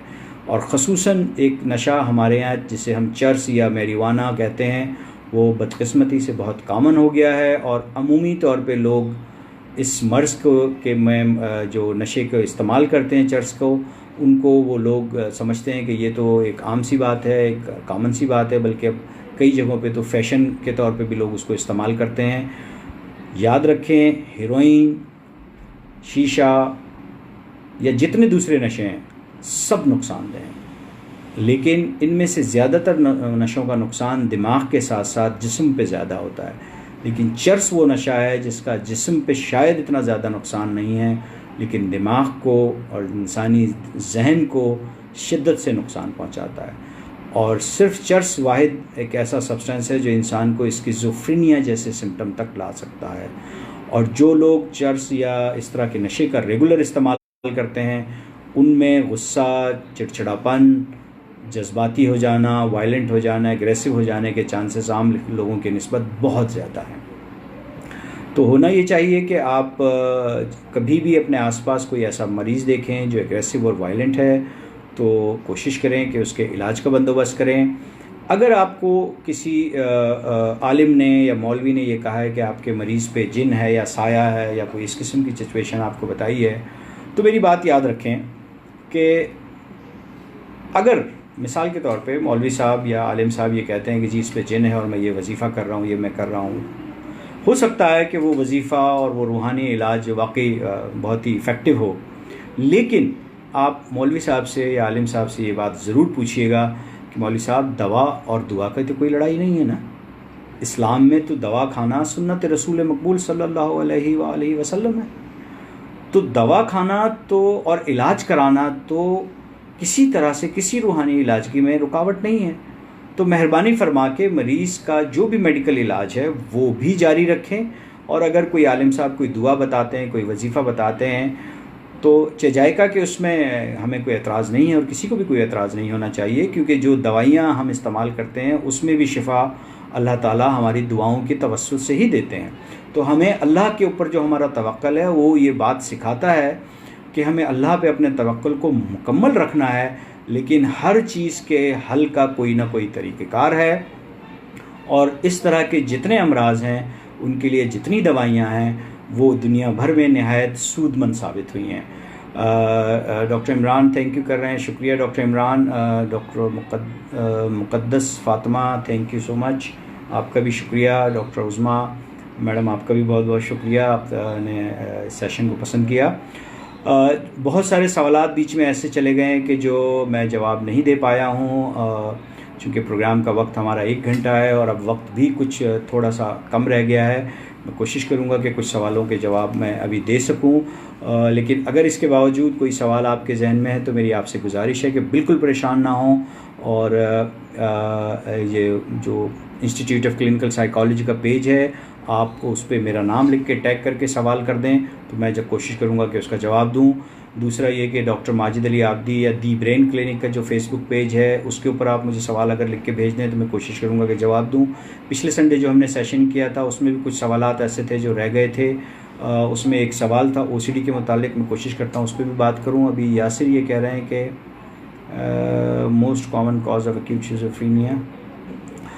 यासिर एग्जैक्टली आज तक ये बात नहीं पता चल सकी कि शिज़ोफ्रेनिया का एग्जैक्ट कॉज क्या है, लेकिन दुनिया भर में ये बात समझ में आती है कि शिज़ोफ्रेनिया एक ऐसी बीमारी है कि जो जेनेटिकली ज़्यादातर होती है, तो ये फैमिलीज़ में रन करती है, लेकिन एग्जैक्ट कॉज आज तक नहीं पता चला। आपने गुटखा और पुड़िया का बताया, यकीनन ये एक बहुत ही ख़तरनाक सिचुएशन है और बदकिस्मती से पाकिस्तान में ये वो प्रॉब्लम है जो ऑलरेडी पेंडेमिक है, और ख़ुसूसन कराची शहर में गुटखा और पुड़िया और पत्ती का इस्तेमाल और ये बहुत सारी जहनी प्रॉब्लम का बायस बन सकता है। डॉक्टर शैला कुरैशी हैं UK से। डॉक्टर शैला कह रही हैं कि I am the 6th person who is called to deal with the patient administrated tranquilliser, probably a bit of psychic training will help me, thank you. बहुत बहुत शुक्रिया शैला। आप इमरजेंसी एक्सीडेंट में काम करती हैं किंग्स कॉलेज लंदन के hospital में, और Kings college London is one of the greatest institute for medical sciences. Thank you Dr. Shala for your compliments. Doctor Alishba ने कहा है कि काम करना चाहें तो कोई इदारा ही ऐसा लोगों के लिए। कराची में बहुत सारे इदारे हैं जो क्राइसिस इंटरवेंशन भी करते हैं, एग्रेसिव मरीज़ों को घर से भी लेकर आते हैं। किसी इदारे का, प्राइवेट इदारे का यहाँ नाम लेना यूँ तो मुनासिब नहीं है, लेकिन कराची में काफ़ी सारे ऐसे इदारे हैं। Doctor Uzma you may take few ऊपर मिनट। ओके, अच्छा डॉक्टर उज़मा ये कह रही हैं कि अगर कुछ मिनट ऊपर भी हो जाएं तो खैर है। अच्छा, OCD का एक सवाल था कि ऑब्सेसिव कंपल्सिव डिसऑर्डर को किस तरह से हम इलाज करना चाहिए या उसकी दवाइयों का क्या मामला है। जहन में रखिए कि ऑब्सेसिव कंपल्सिव डिसऑर्डर एक ऐसा मर्ज़ है जो अमूमी तौर पे, मूरसी तौर पे मौजूद होता है। ये भी फैमिली में चलने वाला मर्ज़ है और अमूमी तौर पे इसका इलाज करना थोड़ा सा आम दूसरे मर्ज़ों के मुकाबले में थोड़ा सा डिफरेंट है। देखिए, ऑब्सेसिव कंपल्सिव डिसऑर्डर ये होता है कि किसी मरीज़ को जहन में बार बार एक सोच आ रही हो, मरीज़ ये जानता है कि ये सोच मेरी गलत है और इस सोच को मेरे दिमाग से निकल जाना चाहिए, लेकिन इसके बावजूद वो सोच नहीं निकलती। बात सिर्फ यहाँ नहीं ख़त्म होती, मरीज़ इस सोच के बाद उस सोच के ऊपर अमल भी करना शुरू कर देता है। मिसाल के तौर पे मरीज़ के जहन में ये सोच आती है कि मेरे हाथ गंदे हैं, और मेरे हाथ अगर गंदे हैं तो ऐसा ना हो कि मुझे कोई जरासीम लग जाएं, और अब वो उन हाथों की गंदगी की सोच को झटकने के लिए बार बार जाके हाथ धोता है। कोरोना के आजकल के माहौल में अगर कोई शख्स ऐसा करता है तो किसी हद तक बेनिफिट भी है, लेकिन ऐसा भी नहीं होना चाहिए कि अगर एक ही दफ़ा हाथ धोने गए हैं तो आप घंटों हाथ धो रहे हैं और उसके बावजूद तसल्ली नहीं हो रही है, चूँकि दिमाग में वो सोच बार बार आपको टीज़ कर रही होती है। तो ऐसी सिचुएशन में इस मर्ज़ को हम कहते हैं ऑब्सेसिव कंपल्सिव डिसऑर्डर। ये कई और अलामात की सूरत में भी होता है कि कुछ लोग बार बार जाके दरवाजे चेक करते हैं कि लॉक ठीक से लगा है कि नहीं लगा है। अगर कोई कैशियर है, नोट गिन रहे हैं तो वो बार बार नोट गिन रहे हैं। सुबह से शाम हो गए, 2 या 3 कस्टमर को मुश्किल से फारिग किया है, तो ये ऑब्सेसिव कंपल्सिव डिसऑर्डर होता है। सो ऑब्सेसिव कंपल्सिव डिसऑर्डर को इलाज करने के लिए ये बात जहन में रखिए कि अमूमी तौर पर हम जो एंजाइटी और डिप्रेशन के मर्ज़ में जो दवाइयाँ देते हैं, जो हमारी पिछले संडे की जो टॉक थी उसके अंदर हमने ये बात बताई थी कि SSRI यानी सेलेक्टिव सेरोटोनिन रीअपटेक इनहिबिटर, या वो दवाइयाँ या वो ग्रुप ऑफ मेडिसिन जो सेरोटोनिन को बढ़ाती हैं या ब्रेन में सेरोटोनिन की अवेलेबिलिटी को बेहतर करती हैं, उनका इस्तेमाल एंजाइटी डिप्रेशन में दिया जाता है। लेकिन जब हम बात करें ऑब्सेसिव कंपल्सिव डिसऑर्डर या OCD के लिए, तो यही सेरोटोनर्जिक मेडिसिन हमें इस्तेमाल करनी होती हैं। लेकिन OCD के मर्ज़ के अंदर सेरोटोनर्जिक मेडिसिन की जो डोज़ होती है वो डिप्रेशन और एंजाइटी के मर्ज़ की डोज से कहीं ज़्यादा होती है। यानी अगर मिसाल के तौर पे एक केमिकल है फ्लोक्सिटीन, अगर आप डिप्रेशन या एंजाइटी के लिए दे रहे हैं तो वो 20 मिलीग्राम काफ़ी होता है, लेकिन ऑब्सेसिव कंपल्सिव डिसऑर्डर के लिए हमें 40 या 60 मिलीग्राम तक जाना पड़ता है। जहन में रखिए कि ऑब्सेसिव कंपल्सिव डिसऑर्डर के मर्ज़ के अंदर मरीज़ को चूँकि बार बार ख्याल आ रहे हैं, अपने ख्याल को वो गलत समझता है। आज जिस मौजू पे हमने बात की डिल्यूजन, उसमें मरीज़ अपने ख्याल को सही समझता है। सो डिल्यूजन और ऑब्सेशन दो अलग अलग बिल्कुल फिनोमेना है। और जब ऑब्सेसिव कंपल्सिव डिसऑर्डर के मरीज़ को हम दवाइयाँ शुरू करते हैं तो दवाइयों का असर शुरू होने में थोड़ा सा वक्त लगता है। अगर किसी के ख़यालात की शिद्दत बहुत ज़्यादा है तो फिर साइकोट्रोपिक या एक और ग्रुप है दवाओं का, उसकी भी कुछ दवा हमें साथ में लो डोज में ऐड करनी पड़ती हैं, जिनको हम अमूमी तौर पे एंटीसाइकोटिक मेडिसिन्स कहते हैं या न्यूरोलेप्टिक मेडिसिन्स कहते हैं। उनकी लो डोज और सेरोटोनर्जिक मेडिसिन्स की हाई डोज देनी पड़ती है ऑब्सेसिव कंपल्सिव डिसऑर्डर के लिए। अगेन ऑब्सेसिव कंपल्सिव डिसऑर्डर आराम से काबिल इलाज मर्ज़ है, ठीक होने वाला मर्ज़ है। अगर आपके आसपास आपकी फैमिली में कोई भी ऐसा शख्स है कि जो बार बार एक ही काम दोहराता है, करता है, ये जानते हुए कि उसका वो काम करना गलत है, वो ख़ुद इस बात को समझता है कि मैं ये जो काम बार बार कर रहा हूँ ये सिर्फ इस वजह से करने पे मजबूर हूँ कि मेरे दिमाग में जो सोच आ रही है वो बार बार मुझे इस काम करने पे मजबूर कर रही है, तो वो ऑब्सेसिव कंपल्सिव डिसऑर्डर का शिकार हो सकते हैं और उन्हें चाहिए कि अपने इलाज का बंदोबस्त करें, क्योंकि ये नहायत आराम से काबिल इलाज मर्ज़ है। ज़हरा कह रही हैं thank you, really like your food for thought discussion, fruitful discussion और food for thought discussion, thank you very much Zahra. वालेकुम अस्सलाम, सैयद अब्दुल हलीम साहब ने सलाम कहा है, वालेकुम अस्सलाम व रहमतुल्लाहि व बरकातुहू। मलिक अरसलान किसी को जवाब दे रहे हैं। ओके, सो मैं बहुत शुक्रगुज़ार हूँ। एक दफ़ा फिर मैं तमाम लोगों को ये बात बता दूँ कि अगर आपका मज़ीद कोई सवाल आज के टॉपिक से रिलेटेड या किसी और टॉपिक से रिलेटेड है तो आप हमें हमारे फेसबुक पेज के ऊपर सवाल लिख के भेज दीजिए। कोशिश, चूँकि रोज़ाना की बुनियाद पे यहाँ पे बहुत सारे लोग इसी पे 3 बजे से 4 बजे वाले टाइम में प्रोग्राम कर रही हैं। प्रोफेसर रुस्मा का सेशन भी हो रहा है, डॉक्टर हिना इमरान का, डॉक्टर सोबिया का, हमारे बहुत अच्छे न्यूरोलॉजिस्ट हैं डॉक्टर आतिफ, उनका भी सेशन हो रहा है। तो कोशिश ये कीजिए कि जब आप कोई सवाल पूछिए तो उस सवाल के साथ जिससे आपका सवाल है उसका नाम ज़रूर लिख के भेज दीजिए, ताकि जो हमारे एडमिन हैं वो इजीली हमें फॉरवर्ड कर दें। या अगर आप मुझसे डायरेक्ट भी कोई सवाल पूछना चाहते हैं तो दी ब्रेन क्लिनिक के फेसबुक पेज के ऊपर जाके आप वो सवाल लिख दें, सो इंशाल्लाह जल्दी उसका जवाब दे दिया जाएगा। फ़रीद ख़ान ने सवाल पूछा है कि सर सर्टलिन हम कब और कितने डोज से स्टार्ट कर सकते हैं। फ़रीद, अगर सर्टलिन आप एंजाइटी डिसऑर्डर के लिए यूज़ कर रहे हैं तो 50 से 100 मिलीग्राम से शुरू करते हैं हम अमूमी तौर पे, और डिप्रेशन के लिए भी डिपेंड करता है। अगर किसी को बहुत ज़्यादा सीवियर डिप्रेशन हो तो फिर 100 मिलीग्राम से भी ऊपर। लेकिन अगर आप ऑब्सेसिव कंपल्सिव डिसऑर्डर के लिए फ़रीद पूछ रहे हैं तो यूजुअली ऑब्सेसिव कंपल्सिव डिसऑर्डर के अंदर सर्टलिन 100 मिलीग्राम से लेकर 300 से 400 मिलीग्राम तक हम जाते हैं, और यूजुअली 200 से 300 मिलीग्राम पे बहुत अच्छा रिस्पांस आ जाता है। डॉक्टर मासूम मिर्ज़ा ने हमें ज्वाइन किया है, अस्सलाम वालेकुम सर, बहुत शुक्रिया। अनस मिर्ज़ा, सर मैंने आपके चेक कराती हूँ, शख्स करती हूँ, मैं मिस कर गया हूँ। शाहिद साहब, obsession and delusion are different. जी, मैंने अभी थोड़ी देर पहले जिक्र किया। ऑब्सेशन में मरीज़ को जो ख़यालात आते हैं, मरीज़ को ये बात पता होती है कि मेरे ख़यालात गलत हैं, बल्कि मरीज़ अपने ख़यालात से जंग कर रहा होता है, अपने ख़यालात से निकलने की कोशिश कर रहा होता है। जबकि डिल्यूजन में जो मरीज़ को ख़यालात होते हैं वो मरीज़ की यकीन का हिस्सा हो जाता है। मरीज़ को लगता है कि मेरा ख़याल बिल्कुल ठीक है, बल्कि इस हद तक कि वो ये चाहता है कि बाकी तमाम लोग भी मेरे ख़याल पे अमल करें। सो डिल्यूजन बिल्कुल अलग फिनोमेना है, ऑब्सेशन बिल्कुल अलग फिनोमेना है। हालांकि ये दोनों सोच ही की गड़बड़ है, लेकिन डिल्यूजन की ऐसी गड़बड़ है कि जिसके लिए दवाइयाँ देना ज़रूरी है, लेकिन ऑब्सेशन ऐसी गड़बड़ है कि जो दवाइयों के साथ साथ साइकोथेरेपी से भी बहुत हद तक कंट्रोल किया जा सकता है। बहुत सारे बिहेवियरल मेथडोलॉजीज़ हैं जिससे ऑब्सेसिव कंपल्सिव डिसऑर्डर में इलाज में बहुत मदद मिलती है। अस्मा महमूद का सवाल है, डॉक्टर साहब मेडिसिन के साइड इफ़ेक्ट होते हैं। अस्मा, बिल्कुल आपने बिल्कुल अच्छी बात पूछी है। ये याद रखिए, दुनिया में कोई दवा ऐसी नहीं है कि जिसका साइड इफ़ेक्ट ना हो। दुनिया में हर दवा का कोई ना कोई साइड इफ़ेक्ट हो, लेकिन अब साइड इफ़ेक्ट्स को 2 बड़े हिस्सों में डिवाइड किया जाता है। एक वो साइड इफ़ेक्ट जो डिस्टर्ब करते हैं, एक वो साइड इफ़ेक्ट जो डैमेज करते हैं।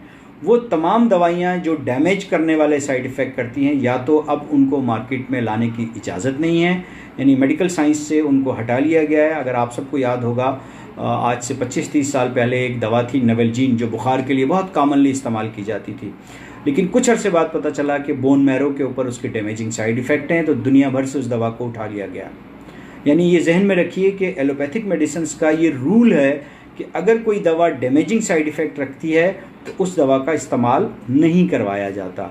साइकियाट्री में या मॉडर्न साइकियाट्री में अब जो दवाइयाँ मौजूद हैं उसमें सिर्फ एक ग्रुप ऐसा है जिसका साइड इफ़ेक्ट ये है कि उसके इस्तेमाल करने से आप आदत का शिकार हो सकते हैं, या वो नशा आवर दवाइयों का ग्रुप है जिनको अमूमी तौर पे हम नींद की दवा कहते हैं।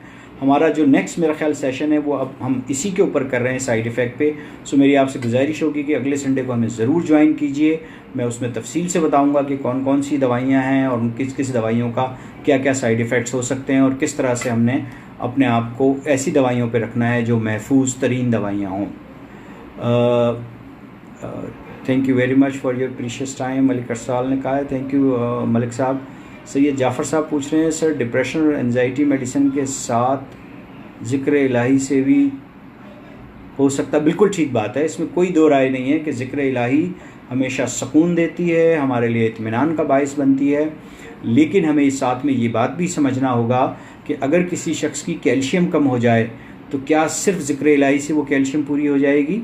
शायद नहीं। हमें कैल्शियम भी, इंसानी जहन को अल्लाह ताला ने जब तख्लीक किया है तो तदबीर और तसव्वुर और उसको इस्तेमाल करने का तरीका ही हमारी ज़िंदगी का बाइस है। तो अब तदबीर हमें ये सिखाती है कि ज़िक्र इलाही तो हम पर फ़र्ज़ है, वो तो ऐसी चीज़ है कि जो इबादत हमने करनी है, उसके बगैर तो कुछ है ही नहीं, ज़िंदगी ही नहीं है। वो जो शेर है कि ज़िंदगी आमद बराए बंदगी, ज़िंदगी बेबंदगी शर्मिंदगी, इसमें तो कोई दो राय ही नहीं है ज़िक्र इलाही से जो सुकून और इत्मीनान है।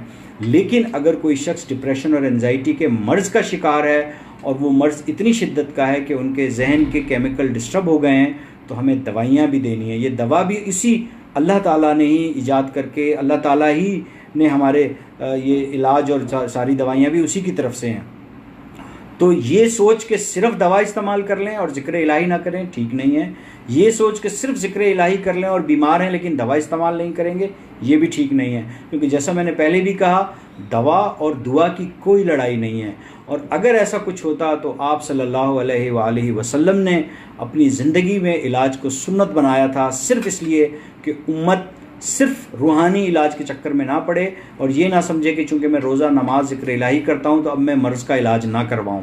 तो नमाज, रोज़ा, ज़िक्र इलाही भी उतना ही ज़रूरी है जितना अगर आप बीमार हैं तो आपको दवाइयाँ भी लेनी हैं। Difficulty developing secure sense who they are. अच्छा, रुबीना का सवाल है, medicine for illusion please suggest. ये जो इल्यूजन है ये शॉर्ट टर्म मामला होता है और अमूमी तौर पे इल्यूजन की जो वजह होती है वो दिमाग से बाहर होती है। मिसाल के तौर पे अगर किसी का सोडियम कम हो जाए तो उससे इल्यूजन होना शुरू हो जाता है, किसी का पोटेशियम कम हो जाए तो इल्यूजन होने के चांस हो सकते हैं, किसी का शुगर लेवल बहुत डाउन हो जाए तो इल्यूजन के चांस हो सकते हैं। तो अगर किसी को मुसलसल इल्यूजन हो रहा है, शॉर्ट टर्म इल्यूजन तो नॉर्मल लोगों को भी हो सकता है।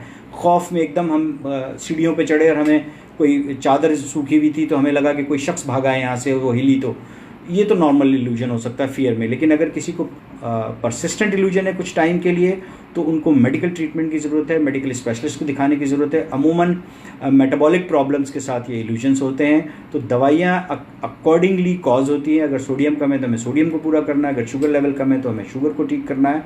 सो इल्यूजन की जो दवा है रुबीना, वो सिर्फ परसिस्टेंट अगर इल्यूजन हो और बाकी तमाम चीज़ें ठीक हों तो फिर लो डोज एंटीसाइकोटिक हम देते हैं। Thank you very much. Zia ने थैंक यू कहा है। शबनम साहिबा कह रही हैं बहुत ज़बरदस्त doctor Majid, thank you very much. Reason develop होने की रुबीना अभी जैसे मैं बात कर चुका हूँ, मैंने आपको बता दिया है। उमैर पूछ रहे हैं, उमैर राहिल ने, कि rapid cycling bipolar is a hard to treat, any suggestion for those. आप एक तो ये कि आपकी बात खासियत तक ठीक है कि रैपिड साइकिल बाइपोलर डिसऑर्डर जो है वो वाकई मुश्किल बीमारी है, लेकिन आपको पहले ये बात समझना होगा कि ये बहुत कॉमन बीमारी नहीं है। लेकिन बदकिस्मती से हमारे यहाँ इसको बहुत कॉमनली डायग्नोस किया जाता है। अमूमी तौर पे वो मरीज़ जो डिप्रेशन के मर्ज़ का शिकार हों और ओकेजनल अगर वो एजिटेटेड डिप्रेशन का शिकार हो जाए तो रैपिड साइकिलिंग बाइपोलर डायग्नोस कर लिया जाता है, जबकि ऐसा होता नहीं है। हाँ, बाइपोलर 1 और बाइपोलर 2 दो डिफरेंट टाइप्स हैं बाइपोलर की, तो बाइपोलर 1 और बाइपोलर 2 के मरीज़ खासे होते हैं।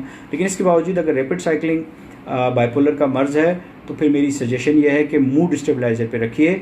बहुत सारी मूड स्टेबलाइज़र हैं जिसमें लिथियम साल्ट है, अगर यंग पेशेंट हैं टॉलरेट कर सकते हैं, लेकिन लिथियम साल्ट देते हुए हमें ख्याल रखना चाहिए कि हर 15 दिन के बाद उसका सीरम लेवल मॉनिटर करना चाहिए।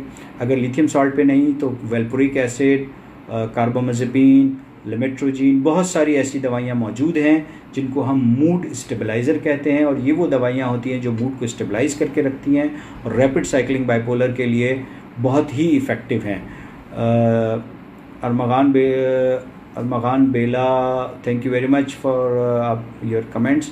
रुबीना थैंक्स कह रही हैं, उनके सवाल का जवाब दिया। तो मेरा ख़्याल है कि अब प्रोग्राम का टाइम भी चूँकि ख़त्म हो रहा है और आपसे इजाज़त लेने का वक्त आया है। बहुत ही ज़बरदस्त सेशन रहा है। ज़िया ख़ान का सवाल है, sir my mother is taking citalopram 10 mg into morning and clonazole 5 at the night. Last 5 months continuity is good for such duration and long psychiatry.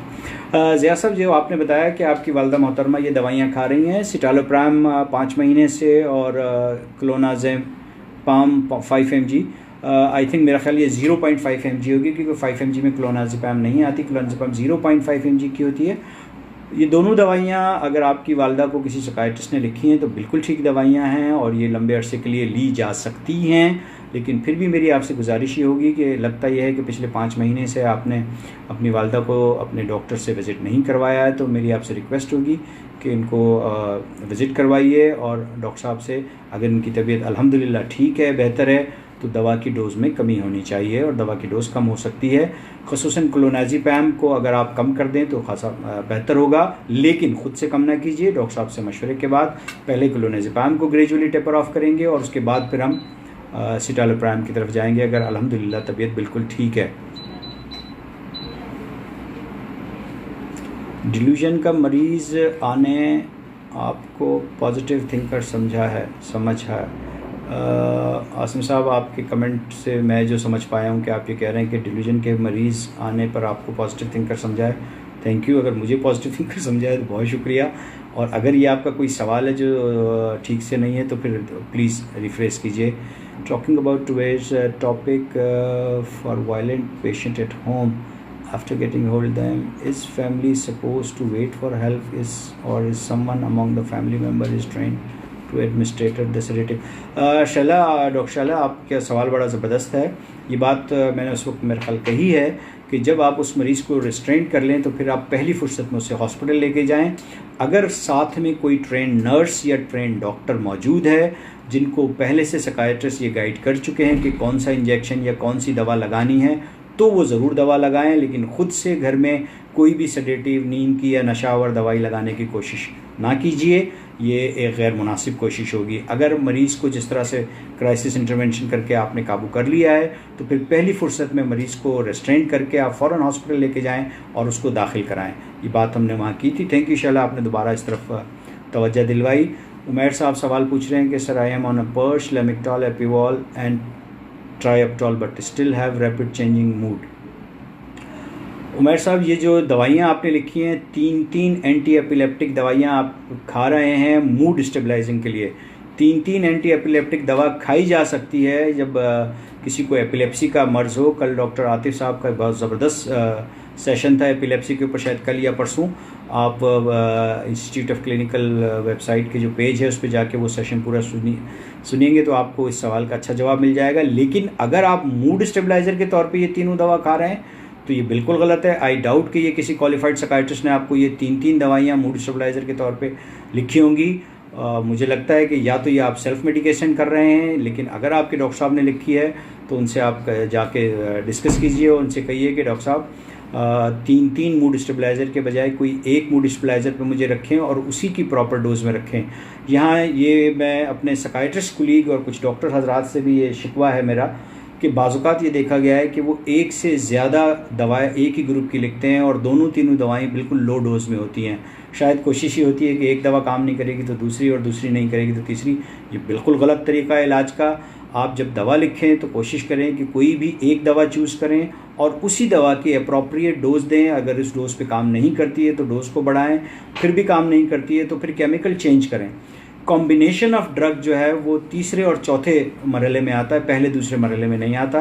Umar साहब, मुझे ऐसा लगता है कि आपकी प्रिस्क्रिप्शन को ज़रूर रिवाइज होना चाहिए।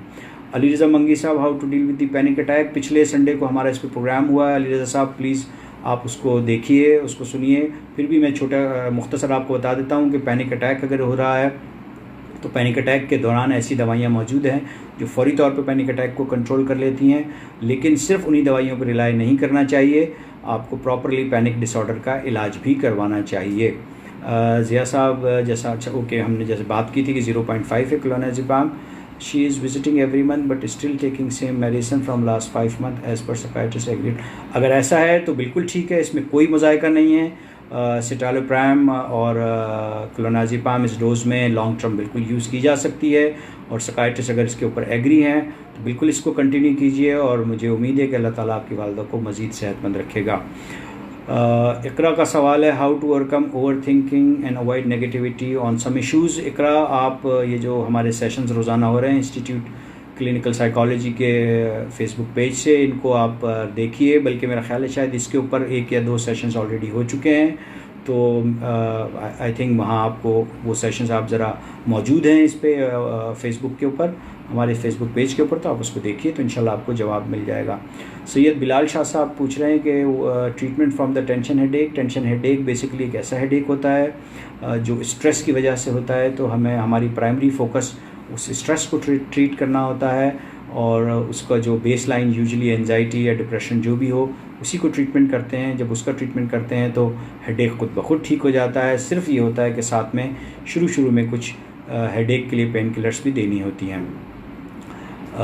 आसिम खान साहब कहते हैं, एक्सट्रीमली पॉजिटिव पर्सन को हम डिल्यूजन का मरीज़ कह सकते हैं या कैसे डिफ्रेंशिएट कर सकते हैं? देखें शायद आप आसिम साहब, अच्छा मैं आपका सवाल समझ गया। जो डिल्यूजन है ये ख़ुद मर्ज़ नहीं है, ये सिर्फ एक अलामत है। मिसाल के तौर पे किसी शख्स को नींद नहीं आना एक अलामत है, ये मर्ज़ नहीं है। हमने पिछले प्रोग्राम में ये बात की थी कि नींद अगर आपको नहीं आ रही है तो डॉक्टर से रुजू करके, नींद की गोली आपको दे दी गई है वो खा लें, लेकिन डॉक्टर से रुजू करके कहिए कि डॉक्टर साहब मुझे जिस वजह से नींद नहीं आ रही है उस मर्ज़ का इलाज कीजिए। तो अभी आपको ये बात समझना है कि डिल्यूजन ख़ुद कोई मर्ज़ नहीं है, कोई अलामत है। ये बहुत सारे मुख्तलिफ मर्ज़ों में हो सकती है, जैसा मैं पहले जिक्र किया, शिज़ोफ्रेनिया, बाइपोलर, मैनिक एपिसोड्स के अंदर, या ड्रग एडिक्शन के अंदर, या बहुत सारे और साइकोटिक डिसऑर्डर हैं जिसमें डिल्यूजन हो सकती है। सो किसी शख्स को अगर किसी एक नुक्ते के मुतालिक उसका अपना कोई बिलीव है, वो बिलीव अगर कल्चरल बिलीव है, अगर वो बिलीव किसी रिलीजन का हिस्सा है, तो वो डिल्यूजन में नहीं आते। मेरा ख्याल है कि आप जिस भी शख्स के मुतालिक ये रेफ़र कर रहे हैं वो किसी ऐसे बिलीव का शिकार हैं जो शायद कल्चरल या रिलीजियस बिलीव है। सो कल्चरल और रिलीजियस बिलीव तो डिल्यूजन की डेफिनेशन में ही नहीं आते, तो इसलिए शायद आप जो जितना मैं आपके सवाल को समझ सका हूँ। ज़िया साहब शुक्रिया बहुत बहुत, और बहुत शुक्रिया आपकी दुआओं का, और थैंक यू वेरी मच कि किसी ने कहा I am your patient, how I can contact during lockdown. आप फेसबुक पेज के ऊपर जाइए, जिस तरह से लॉकडाउन के दौरान ऑनलाइन क्लिनिक भी अवेलेबल है, और अगर आप घर से बैठ के दिखाना चाहते हैं तो वो भी अवेलेबल है, और क्लिनिक पे आना चाहते हैं तो 2 बजे से 5 बजे रमज़ान में क्लिनिक भी ओपन है। मेरा ख्याल है कि टाइम काफ़ी ऊपर हो गया है, बहुत ज़बरदस्त सेशन है, बहुत सारे सवालात अभी और आ रहे हैं, बहुत सारे लोगों ने हमें अभी ज्वाइन किया है। अगर मज़ीद आपके जहन में कोई भी सवाल हो तो मेहरबानी फरमा के वो सवाल आप पूछ लीजिए, यहाँ पे मैसेज लिख दीजिए, या इंस्टीट्यूट ऑफ क्लिनिकल साइकोलॉजी के पेज के ऊपर, इस दुआ के साथ कि अल्लाह ताला हम सबको कोरोना के इस वबा से जल्द निजात दे, और हम सबको अल्लाह ताला अपने हिफ्ज़ व अमान में रखे और सेहत से माला माल करे। अस्सलामु अलैकुम व रहमतुल्लाहि व बरकातुहू।